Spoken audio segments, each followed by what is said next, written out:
Hello everyone, welcome to today's webinar. My name is Gemma from IDP IELTS in Australia.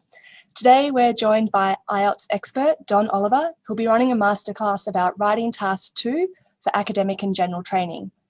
As always, Don will be answering your questions at the end of the masterclass, so please leave them in the comment section on Zoom or Facebook. Don, welcome back, over to you. Thanks, Gemma, nice to see you again after a little while. You too. So, thanks very much for that introduction. And as Gemma said, we're going to look at writing skills for IELTS academic and general training, task 2 today. And task 2 is always a difficult part of the test, and I sympathize with those people who find it difficult. But today we're going to try and show you how to make it a little bit easier. So today we're going to look at both the academic and the general training, and we're going to look particularly at the first assessment criterion, which in task 2 is called task response. In task 1 it's called task achievement, but the idea is the same. It's basically, do you understand the question, and do you respond to the question fully? We're going to look at the other assessment criteria as well, and there are 3 of those. Remember, there's Coherence and Cohesion, Lexical Resource, and Grammatical Range and Accuracy. And a special thing today, we're going to look at a couple of examples of task 2 essays, and these are real task 2 essays from IELTS test takers. One of them is a band 7, the other one is a band 6, and I'll try and explain to you why one is better than the other, which parts are better and which parts are worse. We'll look at the common mistakes that many people make, and I'll try and help you avoid those in the future. So let's analyze the task now. Let's look at task response. In an IELTS writing test, you are always told the same thing. The task is different, but your instructions about addressing the task are always the same. You are always told to give reasons for your answer. This is important. You need to support your argument. You have to present a position on the task. And the evidence, the support that you produce can be very personal. It doesn't have to be like an essay for a university lecturer. It can be personal, anecdotal. It can be not something that is from a book, but just something that you know about. And we tell you that. Include any relevant examples from your own knowledge or experience. So the format of the task is always the same. You are presented with a statement. People say this. This is happening. Many people believe. And then you are asked to respond to that statement. Now, the response can be quite simple. It could be, to what extent do you agree? In other words, do you agree or not? Or it can be more complex. It could be, what are the reasons for this? And what are the effects? It could be, discuss both of these statements and give your own opinion. So in an IELTS task 2, you need to look at the task very carefully, because if you don't answer directly and fully, you will not get a good score for the first assessment criterion. You must give your opinion. And for some people, this is difficult. They're not taught to do this at school. So you need to become comfortable giving your own opinion about things. Let me remind you that one good way to see how to give an opinion is to look at opinion pieces in newspapers or magazines. People are writing task 2 essays every day. If you go to an opinion piece in a newspaper, you'll see someone giving an opinion. And remember, you must respond to every part of the task. We're going to look at that in some detail now.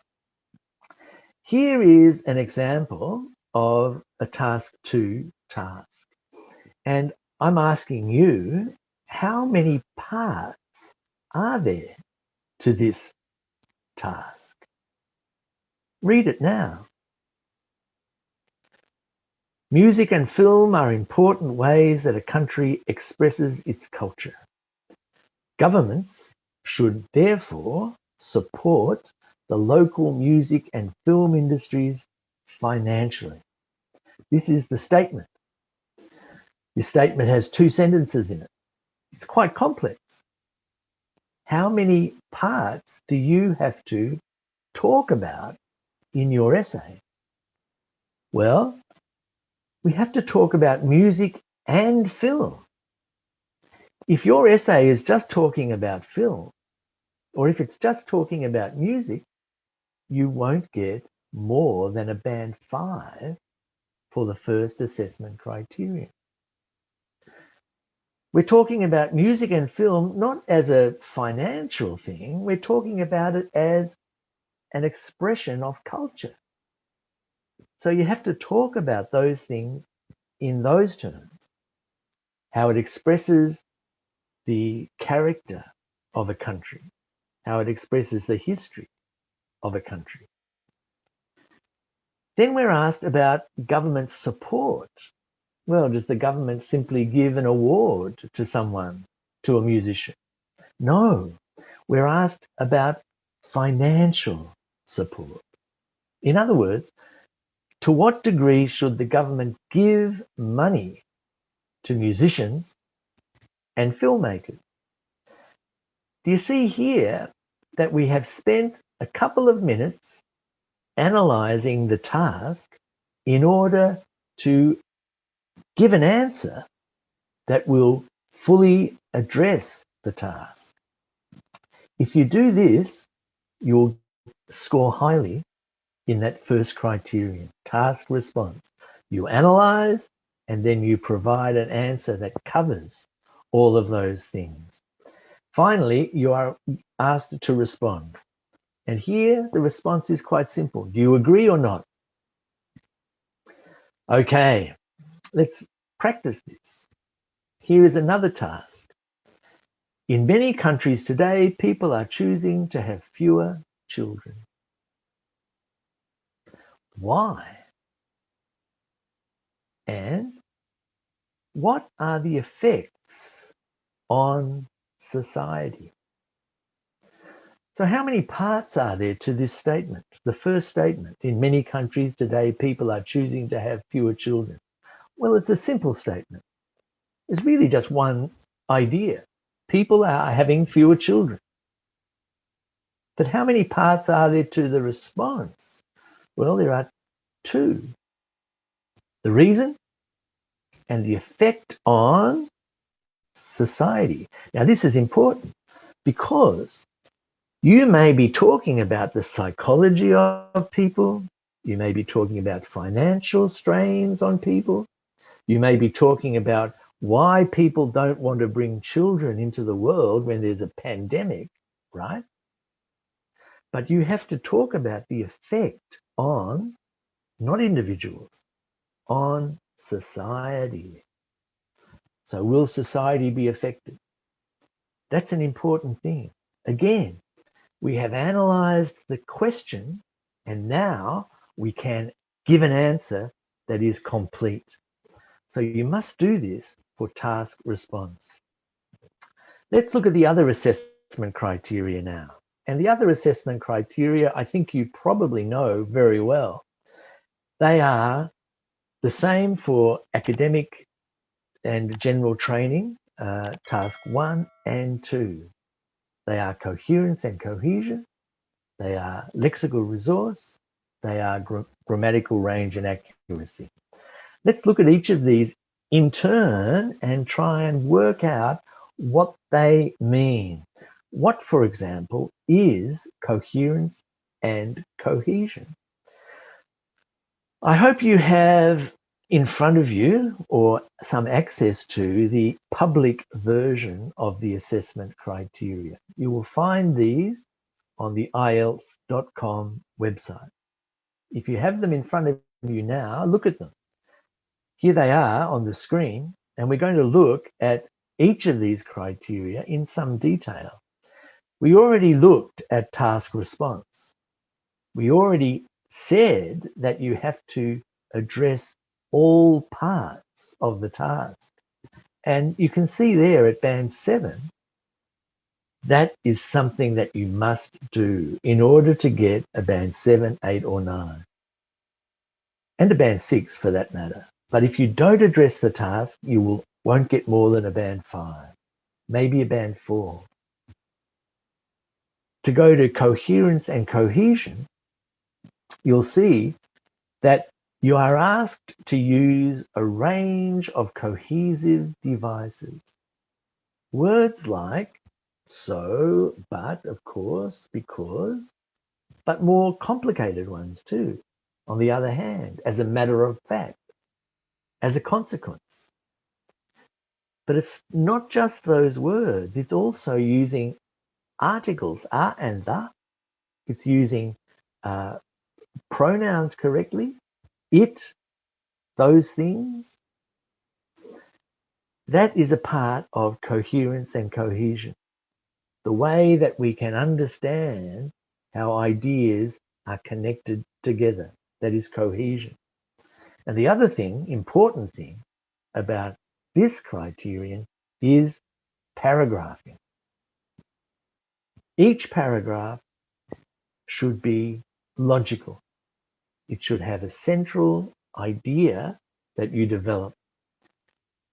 In a task 2 essay, you really need a minimum of about 4 paragraphs. You would have an introduction, you would have a conclusion, and you would have a couple of paragraphs in the middle, maybe 3 paragraphs in the middle, 5 paragraphs in total. If you start writing 6 or 7 or 8 paragraphs, that's too many, because you are not developing one idea in each paragraph. If you only have 2 paragraphs, then really this is not good, because they are long paragraphs which probably contain more than one idea. They need to be split up. Aim for 4 or 5 paragraphs in task 2 writing. In lexical resource, remember, lexical resource just means your vocabulary. At a band 7, you only have occasional errors. That means not many. Maybe 4 or 5 maximum spelling errors or errors in your choice of words. A band 7 is a strong speaker of English. Remember that. At a band 6, of course, you have more errors. But importantly, those errors do not affect the reader's understanding. And that's very important. If your errors begin to confuse the reader, then you can't get a band 6. So don't use a word that you're not sure about, okay? Stick with words that you understand and you are sure about using. And finally, grammatical range and accuracy. Again, in band 7, you only make a few errors in grammar. So if you're not sure about using tenses in English, if you're not sure about using prepositions, to, with, by, for, if you're not sure about using are and the, learn these things, because the more mistakes you make there, the lower your score will be for this criterion. And you'll see at band 6, you can make more errors, but these errors cannot confuse the reader too much. When they begin to confuse the reader, then you go down to a band 5. Okay, we've looked at all of the criteria, and just to sum up for you, the first criterion, task response, cover all parts of the question. Make your position clear. The second criterion, use paragraphing logically. Use markers, use words that connect ideas. So, but, as, because, after that, of course, if, then, obviously, first, secondly. These are the words that the examiner is looking for to give you a high score for coherence and cohesion. The third criterion, lexical resource, make sure your spelling is accurate. And remember, spend a bit of time at the end of your essay, 2 or 3 minutes, checking for spelling mistakes. And if you're doing the computer delivered test, IELTS computer test, especially be careful, because sometimes we type rather quickly and we make errors because of our fat fingers that we would never make with a pencil and paper. So check on that. Remember, for a band 7 and 8 and 9, you must be able to use some uncommon words in English. Words that are not just everyday words, but good words. So learn some of those words. And finally, grammatical range and accuracy. It's 2 things. Accuracy, as I said before, prepositions, articles, etc., tenses, but also range. Think about complex sentences that you are comfortable using. Think about relative clauses. This is something that is, these people are people who. Think about conditional sentences. If the government did this, then something would happen. These are complex sentences and the examiner is looking for them. Let's look more closely at coherence and cohesion. Here we look at band 8, and at band 8 you will see that you have to be able to basically control all aspects of cohesion satisfactorily. You need to be able to use paragraphing sufficiently and appropriately. That means if you have a 1-sentence paragraph, that's not really appropriate. If you make a few mistakes with pronouns, it or them or they, and we don't understand what they refer to, then you can't get an 8.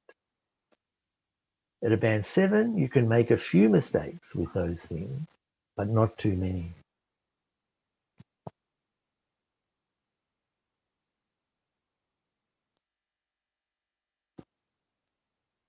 Let's have a look at some aspects of coherence and cohesion which are important. Remember, we were talking about paragraphing. So your first paragraph will be some sort of introduction and some way of expressing an opinion. So here is an example of a task. Some people believe modern methods of communication have made reading books unnecessary. That is the statement. The response, do you agree or disagree? What sort of words would we use to begin this essay? Well, we would write 2 or 3 sentences about the issue, about modern methods of communication, about the necessity of reading books. There are several reasons why people say this. For some years now, people have been worried about the level of reading in society. Reading habits have changed considerably over recent years. Here are ways that you might start an essay giving an opinion on this topic. You have set the scene for your response, and then you will give your opinion. In my opinion, you can use the word my, you can use the word I think. It's important to express an opinion. I believe. You might say, well, many people believe this and you disagree. You would use the word nevertheless. I nevertheless believe. I, however, believe. You are contrasting what other people think with what you think. Here you are clearly demonstrating a position in the first paragraph. It's important. Let's look at the end of your essay, your concluding paragraph. The same task, right? How would you end this essay? Well, you would write 2 or 3 sentences that rephrase the question and summarize your opinion. And you might even look towards the future. You would use words like this in conclusion. Finally, it's important to understand the process of reading. In summary, there are many opinions about reading. And you might use this phrase, in my opinion, again. You might look towards the future and say, I nevertheless believe that in years to come, reading will remain a vital part of people's lives. This is how you might end an essay, giving your opinion. If we're looking at other elements of coherence and cohesion, the linking devices, here is some examples. And very often they are adverbs, like similarly or surprisingly. Very often they are conjunctions, words that link 2 clauses together. Whereas, however. These are some examples of the sorts of words that link ideas together. So try and use these words as confidently and as easily as you can. The more you understand how these words are used, the better. And a great way to understand the use of these words is to read. The more you read, the better you'll be able to use words like this. So let's look at the third criterion now, and that is lexical resource. And lexical resource is all about using a range of words. Here at band 8, uses a wide range of vocabulary and flexibly to convey precise meaning. In other words, you can say one word, you can write one word that has a slightly different meaning to a similar word, and you're able to use them in an effective way. At a band 7, you can use those less common words that I was talking about, and the words that you use will only be misspelt very occasionally. Okay.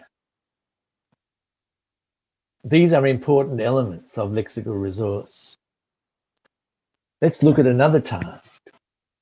Some people complain that young people today are less polite than they were in the past. However, other people argue that young people should be encouraged to express their opinions honestly, even if this seems impolite. It's an interesting question. Here, the task is to discuss both views and give your own opinion. But we're not looking at task response now. We're looking more at the sorts of words that you might use to address this task. Well, what are some of the words you might use? You would be rephrasing the words that are given to you. We give you some words. Young people are less polite than they were in the past.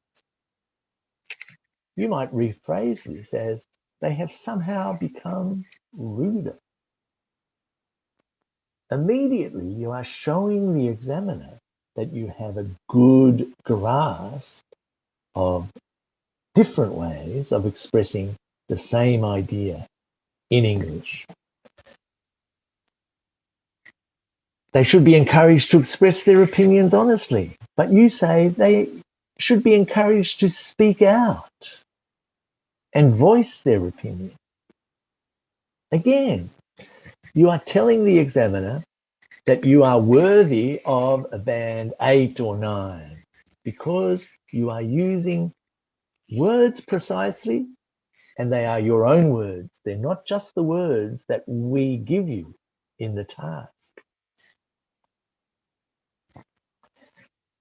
If it seems impolite, may not always be appropriate, for example, is a synonym for that. And you're giving examples. Remember, you have to support your opinion, for example, when discussing politics. All of these things are telling the examiner that you are able to use English words flexibly. And if you look at your assessment criteria, you'll see that word flexibly occurring at band 7 and 8 and 9. Flexibility means you have a range of words that you can use at the right time. So we come to the final assessment criterion, and that is grammatical range and accuracy. So grammatical range and accuracy, we've talked about the differences between those things like less common words and errors in Lexical Resource. But here we're looking at grammar, and we're looking at a similar sort of thing. We're looking at the frequency of errors, and at band 8, the majority of sentences are error-free. This is very important. If you have a problem with any grammatical point in English, fix it up, because you won't get your band 8 or 9 unless you do. Okay. Let's go on and look at the assessment criteria that we need to understand in order to get a good score for academic writing task 2. Here is another example of a task, and here the statement is quite long and a little bit complicated. It's a little bit complicated because we're talking about something that we understand, international tourism, but then we're asked to discuss its benefits and we're asked to discuss its impact, not just on the local inhabitants, but also on the environment. Now here we have something that is quite difficult, but task 2 writing is quite difficult. We have to do the same as we did before, and that is to analyze the task. Now, what we're going to do is we're going to look at someone who has addressed this task. And you'll see here that this person has scored an interesting collection of scores, an interesting variety of scores. For the task response, they get a 7. That means they have addressed all parts of the task. They've talked about the effect on the local inhabitants, and the effect on the environment. They've got a very good score for their lexical resource. They've shown that they can use English words flexibly and without much error at all. Their grammar is also quite strong, a band 7 for that. But their coherence and cohesion is not so strong. They only get a band 6 for that. Why? Well, let's look at it more closely. Here, we see that we have a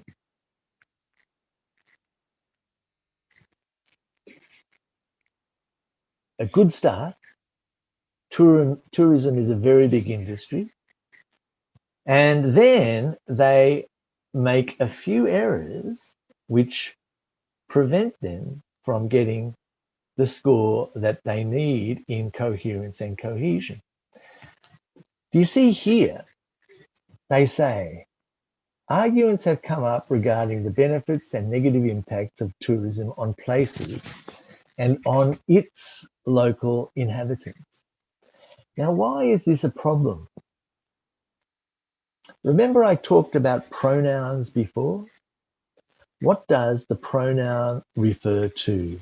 This is a part of coherence and cohesion.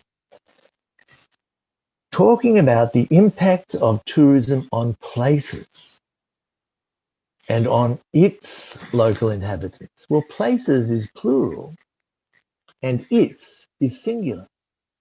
So its is meant to refer to places, but it's confusing for the reader.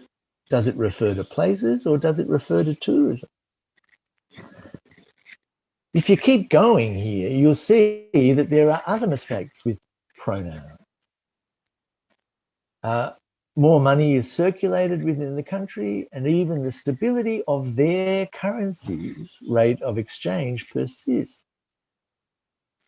Well, here, within the country is singular, but here we talk about their currency. Do you see here again? It's confusing. This person really should have said on countries, plural, and their currencies. That would be okay. Be careful when you're using a pronoun. Be careful that you understand what noun it refers to. And if that noun is singular, the pronoun is singular. If that noun is plural, the pronoun is plural. This is a common mistake that people make, and it is penalized under coherence and cohesion. We go on and we look at this, at the way this essay concludes, and we see a few more errors. We see some errors in terms of the more errors in terms of pronouns, locations such as pollution. This is completely wrong because pollution is not a location. Impacts such as pollution, yes, but not locations such as pollution. We have specific times can be allocated for tours to certain areas, such as peak times. Areas such as time. This is confusing. This is penalized under coherence because it confuses the reader. And these are all mistakes in pronouns and substitution. So this is an important element that we have to be careful about. This word where is the wrong pronoun. Certain peak times where, peak times when is the word that we need there. So there's an example of the sorts of errors that caused this person to only get a band 6 for their coherence and cohesion. But in terms of their lexical resource, of course, they got a high score. They got an 8 for that. Quite an impact. Adhere to their own beliefs and ways of life, etc. Specific times can be allocated. Change from their morals and ethics. Win-win is an idiomatic phrase. Poor countries with natural beauty. All of this is excellent. This person is strong in terms of their vocabulary, but weak in their ability to use pronouns. It's clear what this person must do to improve. Okay, let's go on. And here is what the examiner said about this task. And remember, I said this is a real test taker's essay. And you'll see that basically they repeated the same things that I just said then. Okay, we don't have much time to look at that. So let's continue. Here is another task. We've gone through a lot of tasks today. All of these tasks are authentic IELTS types of tasks. This one is about shopping. It's becoming more and more popular as a leisure activity. However, some people feel that this has both positive and negative effects. Why is it popular? And what are the effects on individuals and society? Important. When you're addressing this task, you need to talk about the effects on individuals and society. Remember what we did before. We tried to rephrase the given words. We tried to analyze how many parts there are to the statement. We tried to deliver the response that was required, and we tried to logically organize our answer into paragraphs. Well, this next essay that we see gets a band 6 for all of those criteria, and that means it's quite a good response, but it has quite a few errors. And just to look at some of those errors briefly, you'll see what they are. For example, this person makes a lot of spelling errors. And you'll see there, shopping as a leisure activity is an issue that erases. Sometimes shopping makes a person feel relaxed. Most of all, many shoppers feel proxy satisfaction when they have the right to choose something. The wrong words are chosen and spelling mistakes are quite frequent. So in this case, erases, this person should just say raises. Relaxed is misspelt, should be relaxed. This word proxy is not used correctly. Maybe it would be a better word to use counterfeit satisfaction. Right, instead of using the word right to choose, they should have the chance to choose. This word lead to violence of nature. Well, this word is the wrong word. Violation of nature is the correct word. This person needs to read more, talk more in English to other people, and pick up those words and learn how to spell them correctly. Okay, these are some of the grammatical errors that cause the band 6. Remember, a band 6 has a lot of errors, but we still understand what the person is saying. So here there are errors in articles and endless debates. You can't say that. Writing to about, that preposition is unnecessary. The reasons of shopping, the reasons for shopping, the wrong preposition. Kind of leisure, a kind of leisure activities, the plural is wrong there.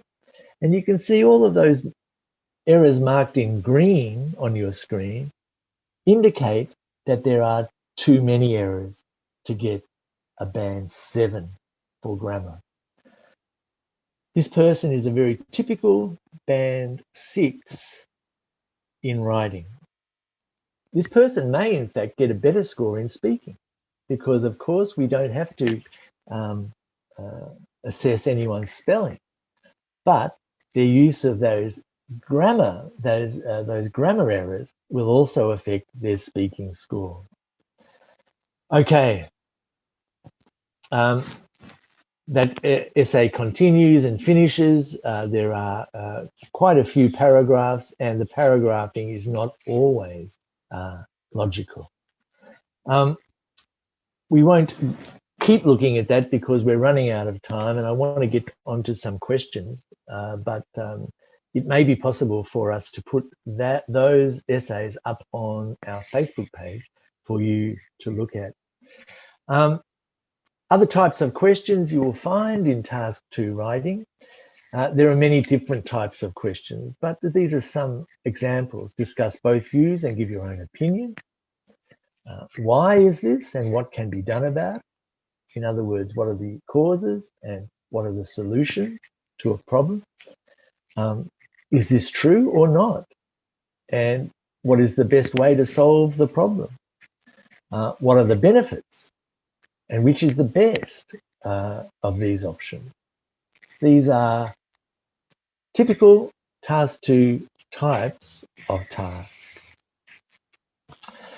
Some of the mistakes that people make, and we've already mentioned quite a few of them, but in terms of how you approach the test, these are the most common ones. Sometimes people do not spend enough time understanding the task. They need to spend a couple of minutes understanding how many parts there are in a Task 2 and plan their essay accordingly. You need to be able to rephrase the words that are given to you, and you can practice doing this. Talk to your friends about it. Read more and more and more, and you will understand how to flexibly use vocabulary. You need to cover all parts of the task. Write an introduction, write a conclusion, and put in 2 or 3 paragraphs in between. Use examples to support your position, and these examples can be personal or they can be public. Write at least 250 words, but don't write 350 words. 280 is probably the maximum, because then you will make fewer mistakes and you can check your work. Use paragraphs. Sometimes people will use headings and subheadings. Don't do that. Sometimes people will use bullet points. Don't do that. Sometimes people will use note form. Don't do that. Sometimes people will not make it clear where one paragraph ends and the next paragraph begins. Make it clear. Leave a space between those paragraphs. And always check your work. Spend a few minutes at the end of your essay to check for spelling and grammar mistakes. Okay, we've looked at Task 2. We've looked at the mistakes that a person can make. We've looked at how you should approach the task. What you need to do now is practice your English. And as I've said before many times, I think reading is an important element in understanding how a language works. In other words, unless you are reading a lot, you won't be able to write and speak as accurately as you could. If you're only at a band 5 or 6, that's okay. You won't be reading newspapers and magazines so much, but you can look for simplified articles. If you just Google articles for ESL learners, for example, and always be systematic in learning new words and grammar. Make a list of these words. Revise them every day. If there are grammar points you don't understand, there is a lot of help on the internet. Google the grammar point that you're not sure of. And believe me, I do it too.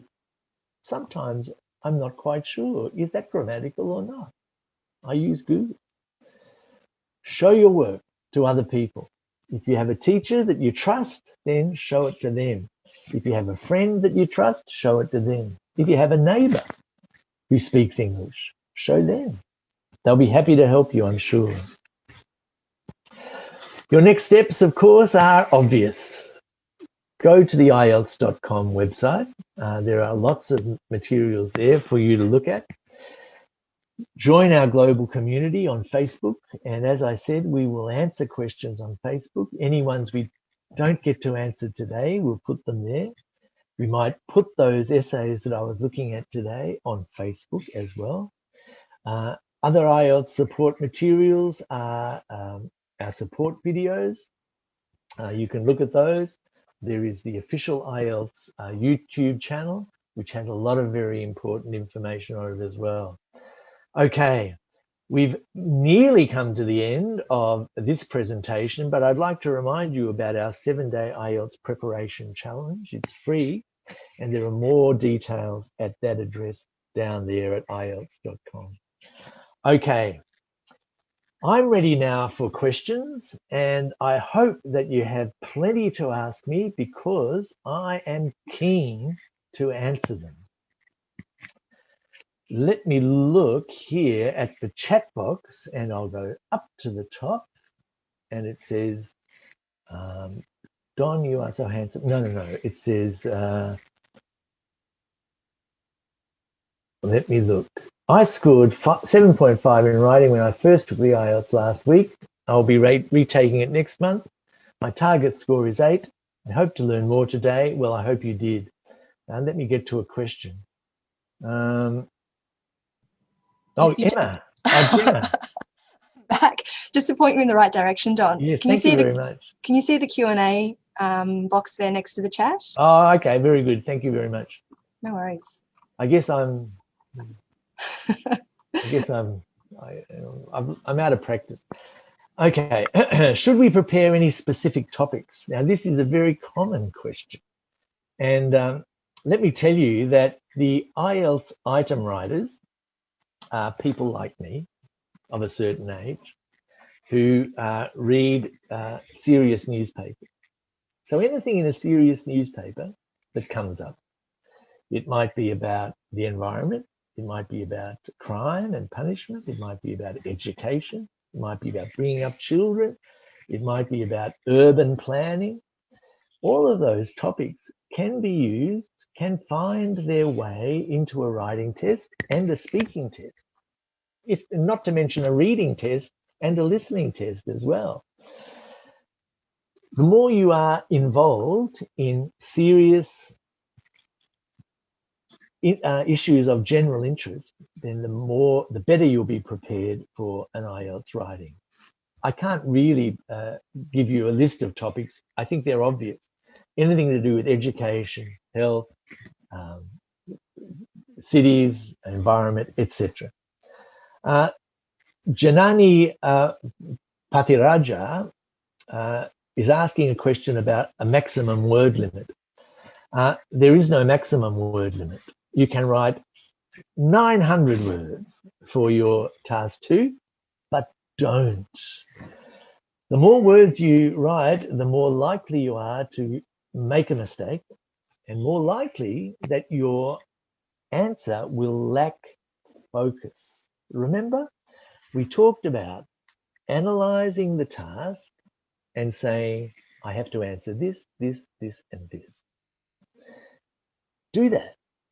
And you can do it in about 260, 270 words. If you write 360 words, maybe you'll be talking about a whole bunch of other things as well, which is not good. Leave yourself some time at the end to check your work as well. Janani also asks about how you get a band 8 or 9. Well, I can recommend that you look at the assessment criteria on IELTS.com, and it's fairly clear what the difference is. We've looked at it in this session, what the difference is between a 7 and an 8.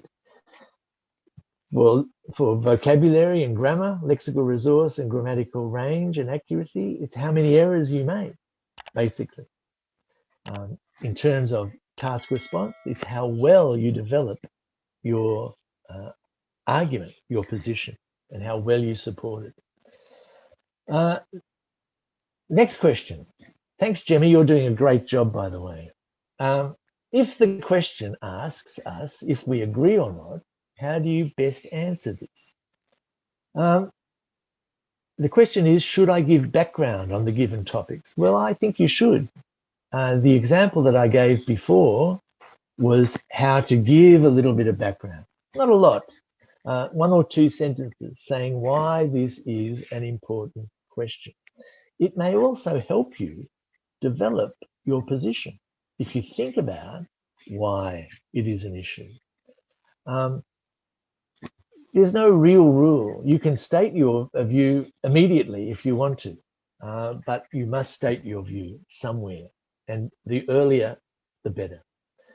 The next question. Is it possible to get a Band 8 without using uncommon words? Well, it's possible, but not possible to get an 8 for lexical resource. You might get an 8 for task response and for coherence and cohesion and for your grammar, but your lexical resource score will probably be less than an 8 without showing the examiner that you are able to use less common words. Okay, so your overall score might be an 8, but your lexical resource score, that criterion, will not be an 8.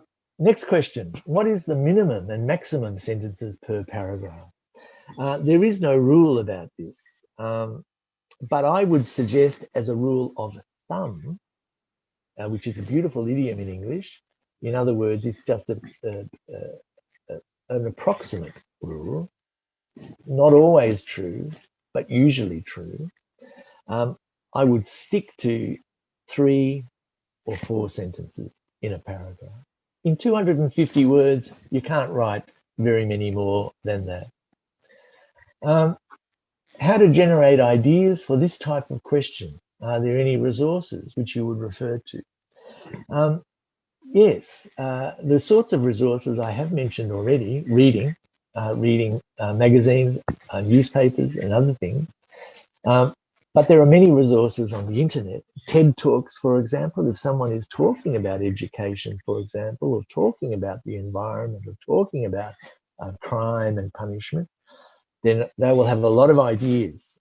The more you read, the more you listen to things like that, then the better your resources will be. Janani Pathiraja has also asked this question about capitalization.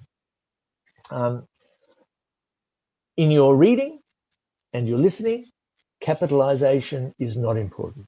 You can write English with a small e. In your essay, however, that will be considered as a punctuation error. So be careful about that. When you start a sentence, it will be starting with a capital letter. You should use a capital letter for proper nouns like English, okay? As I think I've already mentioned that about if you go over 280 words, you won't get penalized, but I would recommend that you stick to about 280 words. In a pen, or it's not a pen, we don't use a pen anymore, but it's a pencil and paper test. Do we get a rough sheet for writing parts of the test? Yes, you do. You can ask for extra paper. You can also write on the question booklet. So the question booklet in the pencil and paper test has plenty of blank space on it, and you can use that to write on as well. Next question, how to learn or improve prepositions. It's a difficult part of English, I agree. Even native speakers sometimes get it wrong. And you'll hear native speakers using the wrong preposition sometimes, but not often. If you are able to use a good English dictionary, that will give you examples of how to use every word in that dictionary, and that's one way of memorizing it. Be an active reader. think about the sorts of prepositions that are used with particular verbs and nouns and make a note of them. When you listen to things, make a note of the preposition. In other words, attune yourself to that element. If that is a problem for you, then think about it. The other problem with prepositions, of course, is that they are small words, and very often you don't hear them very clearly. I want to tell you. I want to tell you. Now, you didn't hear the to, but it was there. So be careful about that. Sometimes those prepositions, at, to, by, might be quite soft in spoken English. What is the difference between agree and disagree, and to what extent do you agree? No difference. They are the same question. Okay, you can answer both questions in exactly the same way. I agree completely. I disagree. I partly agree. When answering a task 2 essay and you don't have relevant examples, can you make up examples that reiterate the opinion, your own opinion? Well, yes, you can, and you should reiterate your opinion, but you do need examples as well, because the examiner wants to see support. If you are simply reiterating, repeating all the time, then really the examiner will say, well, there's not much support. It's repetitive, and this will be penalized. So think of examples. And this is a skill. Practice thinking of examples. Consider when you look at IELTS preparation materials, for example, and I gave you about 6 different tasks today, think about examples that you can come up with, and do that regularly. And when you read, as I said, be an active reader. Think of examples. Think of what your opinion is as well. Juben Shaikh has asked, please share 3 do's and 3 don'ts for the writing task. Well, I think I've already shared them, really. Do analyze the task carefully. Do plan your essay carefully. Do check your work carefully afterwards. In terms of preparation before the test, make sure you have a good sleep and you're relaxed and clear-headed, and make sure you are reading regularly. The don'ts, well, the don'ts are the opposite of those things. Make sure that you don't just start writing or giving an essay that you have prepared without looking at the actual task on the day, and make sure that you don't use a word that you're not sure about. Question, is it advisable to use metaphors in the writing test? Well, metaphors are difficult things to use in any language. A metaphor is saying something, instead of saying, there'll be some Indian listeners here, instead of saying Virat Kohli is a very good batsman, you would say Virat Kohli is the king of batsmen. Now that's a metaphor. He is not really a king, but we understand what we're saying. Metaphors are good, but make sure that you understand and can use them perfectly well, because using a metaphor or an idiom in another language is very dangerous. Gemma, are you wanting me to continue, or did you want me to wind up? Maybe we'll take just one last question and then we'll need to wind up. Okay. This last question from Prathana Dogra. Will I be judged to have a negative opinion, if I have a negative opinion? I'm not quite sure what this means. If you disagree with the statement, in other words, many people believe that many people say that young people are impolite, right? To use that example from this presentation. You say, well, young people are not impolite. Young people are very polite nowadays. That's okay. You can disagree with the proposition in the task, but support it. Say, for example, my nephew has, or many people in my country, etc. So make sure that you support any position. You're not really judged on whether you are politically correct. You are judged on the quality of your response. Gemma. Thank you so much, Don. That was a fabulous webinar as usual. And thank you everyone for attending today. We had a lot of questions. I can see a lot more sitting there. So if we didn't get the chance to answer your question, please message it to us directly on Facebook at IELTS Essentials, and we will answer it for you. So we've really enjoyed bringing you these masterclass webinars over the past 4 months. Thank you to everyone who's asked a question or said hello in the comments. We've read every single one. We'll be taking a short break to create a brand new schedule of webinars for you. If there are any topics you'd like to see us cover, please let us know in the comments. We'd love to hear your ideas. In the meantime, keep following us on Facebook, on Instagram, and on TikTok to stay up to date with expert tips and a whole heap of fun English content. So, Don, we hope to see you next time. Thanks again. Thank you, Gemma. It's been a pleasure as always. And thank you, everybody, for listening in today.